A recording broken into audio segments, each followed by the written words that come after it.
All right, music fans, welcome back. Harmless Dave here, talking real music in real time for real people just like you and just like me. Another artist, or at least in this case, their estate, decides to unload their catalog, their complete music catalog. In this particular instance, it's going over to Warner Chappel Music, who will be owning David Bowie's entire catalog, plus couple of albums he did with the band Tin Machine for 250 million bucks. That's a pretty good payout for David Bowie, or at least his estate. Bowie obviously not here to sign off on this decision, but this seems to be something that's going to be happening more and more as this industry is really changing quite a bit. And these guys, I think, just want to cash out their wares and let someone else manage the music and the affairs and getting maybe this music out to more places. I don't know, because the landscape has changed so much where radio has become a non-factor.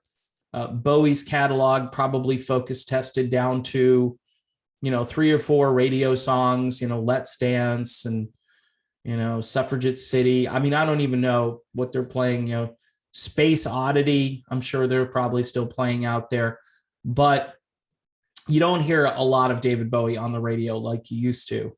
And you don't hear a lot of the other artists, for the most part, that have been selling their wares off to large corporations. It's just kind of weird, because this is your creativity. This is your intellectual property. These are lyrics that you probably painstakingly had to try to write to match the music that you created. And you had to tweak this and change that. And you had producers and arrangers and other writers in some instances. So this hardcore labor of love has been reduced to a transaction. And look, $250 million, that's a lot of money. And I understand that based on what you see out there in the world as we enter yet another exciting new year of lockdowns and tyranny and threats from the governments all around the world, who knows what will happen with the monetary system down the road. Maybe you should take the money and run, as Steve Miller says. So not a surprising move by Bowie's estate. I think you're going to be seeing more and more of this. You've seen Stevie Nicks do it. Lindsey Buckingham did it. Bob Dylan, Bruce Springsteen, if they can do it. I mean, and these are hardcore songwriters, and Bowie was no slouch. He's definitely a classic artist. He broke all kinds of new ground, reinvented himself several times.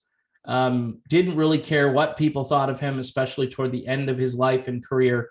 And he'll be remembered for being, very much offbeat, very quirky, but also kind of mainstream too.